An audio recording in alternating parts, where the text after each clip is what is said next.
QB1 gets the girl. They get the fame. They get the NIL deals. They get the credit, the majority of the credit when you win. They get the love. Because the quarterback position is the most important position in football. And when it comes to HBCU football, especially in the SWAC, when you are the best quarterback in that conference, chances are, history has shown, you're going to the Celebration Bowl at the very least. At the very least, you're going to get a chance at a national championship. So who gets that position is very important for a school. And these coaches know that. And up there in Jackson, Mississippi, it's about to go down. Oh, it's about to go down. You see, because Jackson has more than one guy now who is very much capable of donning that name of QB1. Very much capable. In fact, everybody in that room could be QB1, but there's two guys in particular who it will come down to, in my opinion. And one guy who is the future, and one guy who may have to consider switching positions. But this is just all my opinion. Jackson State and that QB room is getting a little testy down there. Not really, right? Because, these guys are all cool. There's no animosity. But there is a battle that's going to take place in the fall. Why? Because just when I thought Jacobian Morgan had this thing settled, it was going to be him. He went back and forth with Jason Brown. He had the injury. Jason Brown was, kind of up and down last season. Jacobian got his turn.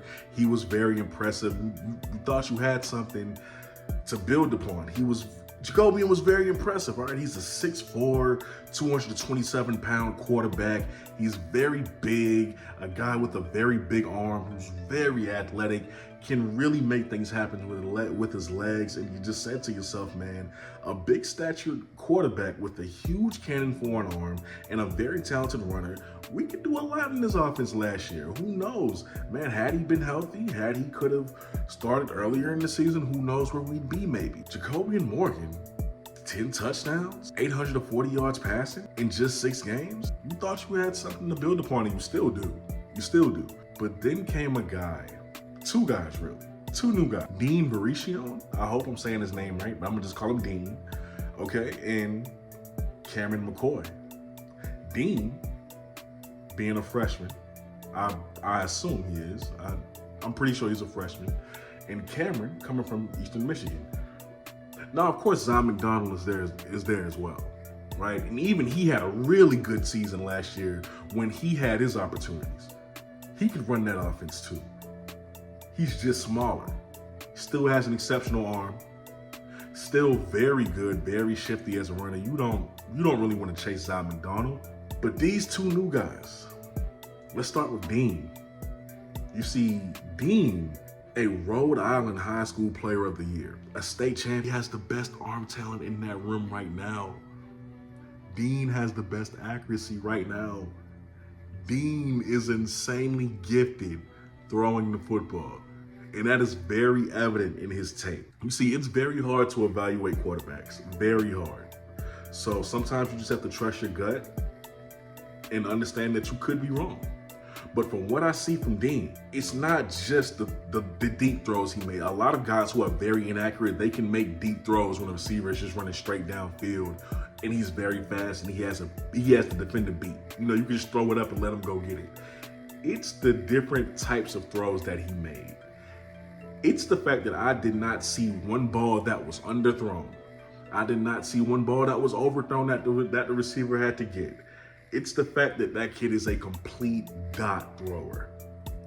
Every single throw was on the money. Every single throw was not in a place where the DB could get it. That kid is the future of Jackson State if they don't get any more quarterbacks. The future looks very bright for Dean, but he is young. So that leads me to believe that the battle comes down to Jacobian and Cameron McCoy. Jacobian Morgan, Cameron McCoy. We talked about Jacobian. We know what he brings to the table. I'm a big fan of him. I've been an advocate of him.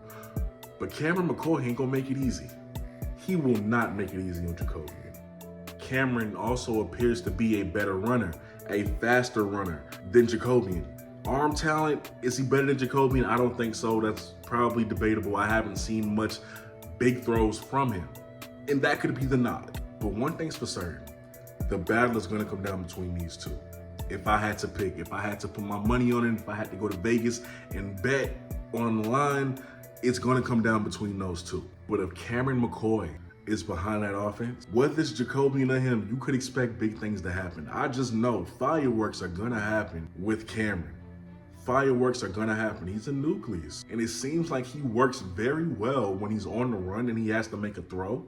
He works very well in that aspect. So you put him on a run, play action, that's where he's going to make a lot of his money. It seems like that's where he's going to excel.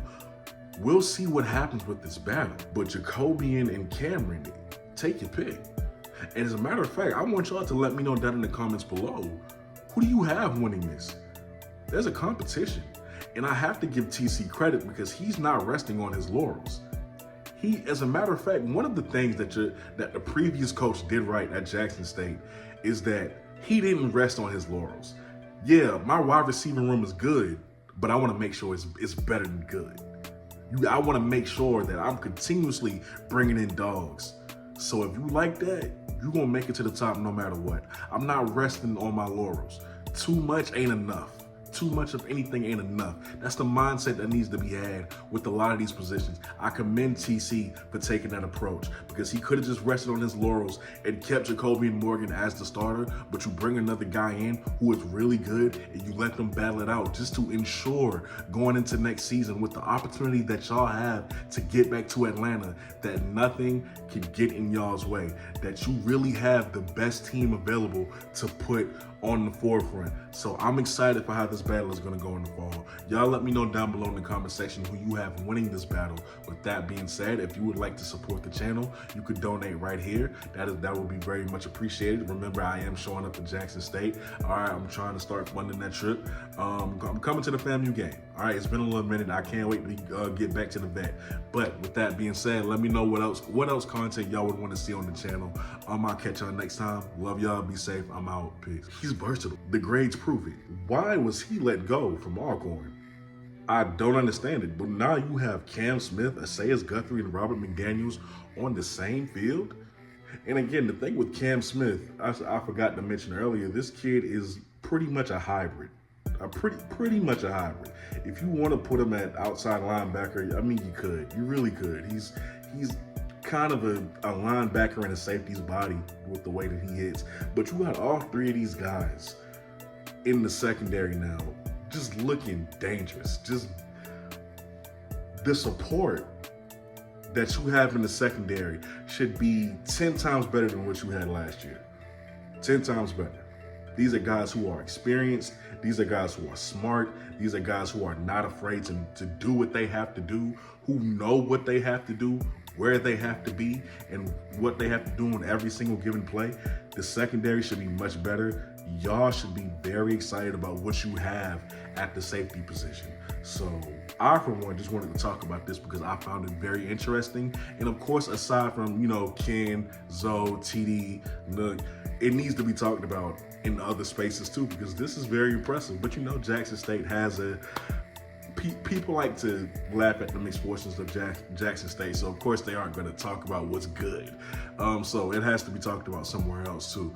But with that being said, y'all are watching the BlitzCity Podcast. Look out for 2 more videos that I have coming on the quarterback position, the quarterback room, because you got a guy there too, and the running back room as well. Look out for that. If you want any other content, let me know down below in the comment section. If you would like to support the channel, you could do so right here. I'll put that picture up for Cash App. Support the channel because I will be coming back to Jackson State this season. So, hey, and I'm pretty sure that's going to be the homecoming, the FAMU game that I'm going to be at. So it's going to be lit. It's going to be lit.